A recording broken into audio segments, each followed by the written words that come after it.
जातिवाद के नाम पर देश को जलाने की कोशिश कर रहे कुछ कुत्सित मानसिकता वाले लोग, अपने को ऊंचा समझने वाले, अपने को नीचा समझने वाले या ऊंच नीच का भेदभाव करने वाले, ये सब कुत्सित मानसिकता वाले लोग हैं। और जातिवाद के नाम पर यह बीमारी मनुष्यों की है, यह बीमारी देश के नागरिकों में फैली है, तो इससे आप धर्म को क्यों जोड़ते हो?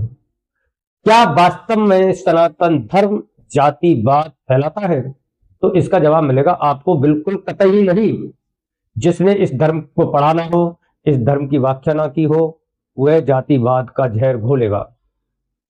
साथियों, यदि एक पुस्तक कोई भी कुछ आपको गलत राह पर ले जाती है, तो यह नहीं कि आपको पूरा ही सिस्टम, पूरा ही धर्म, पूरे ही ग्रंथ आपको उसी रास्ते पर धकेलेंगे। समय समय पर अलग अलग ग्रंथ लिखे गए थे, समय समय पर धर्म की व्याख्या भी बदली थी। आज जिस धर्म की आवश्यकता है वह तो साथियों राष्ट्र धर्म आवश्यक है। लेकिन यदि आप सनातन धर्म का जानबूझकर अपमान करते हो और सनातन धर्म में जातिवाद ढूंढते हो, तो यह आपको दूर दूर तक नहीं मिलेगा।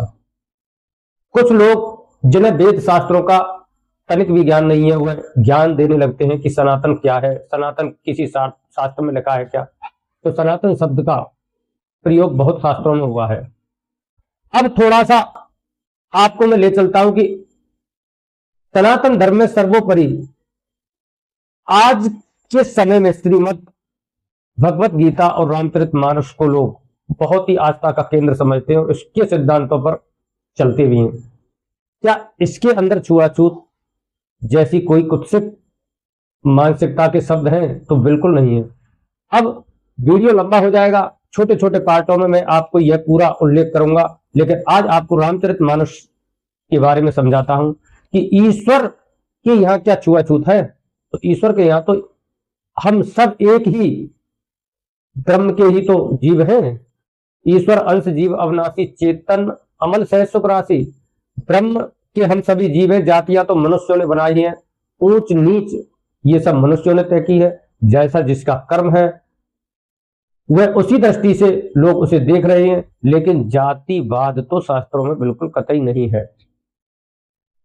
आप कर्म को प्रधान रखिए, चाहे वह व्यक्ति, हाँ शास्त्र में वर्ण व्यवस्था है, वर्ण व्यवस्था में कोई ना छोटा है ना कोई बड़ा है। आप आज के समय में यदि जातिवाद से छुआछूत फैला रहे हो तो वह गलत है। यदि आपको छुआछूत करनी है तो इंसान के कर्मों से करो कि किसके कर्म सामाजिक दृष्टि से सही है, किसके कर्म धार्मिक दृष्टि से सही है, कौन मानवता के लिए सही है और कौन प्रकृति के लिए सही है। ये सब सिद्धांतों को यदि आप घोल करके पियोगे और इसको अपने लहू में बसाओगे तो आपके अंदर से जातिवाद का जहर तो निकल जाएगा और कर्म के आधार पर आप मनुष्य को आपका दृष्टिकोण मनुष्य को देखने के लिए मिल जाएगा।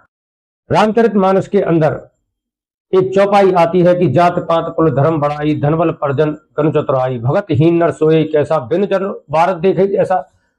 ईश्वर कहते हैं कि ना मुझे किसी जाति से मतलब है, ना किसी धर्म से मतलब है, ना किसी धन से मतलब है, ना किसी के बल से मतलब है, ना कोई कितना उच्च कुल में जन्म लिया है, कितने इसने धर्म कर दिए। धर्म का ईश्वर से दूर दूर संबंध नहीं है, तो जातिवाद से क्यों होगा? इसलिए जाति के आधार पर आप देवी देवताओं का अपमान तो कतई ना करें। यदि आप ईश्वर को कड़कड़ में मानते हो तो आप जिस भी छवि में ईश्वर को देख रहे हो, जिस भी छवि को देख रहे हो, उसमें भी तो ईश्वर है। साथियों, वीडियो ज्यादा लंबी हो जाएगी, आप मेरे इस चैनल को सब्सक्राइब करें। आने वाले समय में आपको धर्म से जुड़ी अनेक वाक्य बताऊंगा और धर्म के सिद्धांत समझाऊंगा। जय सिया राम।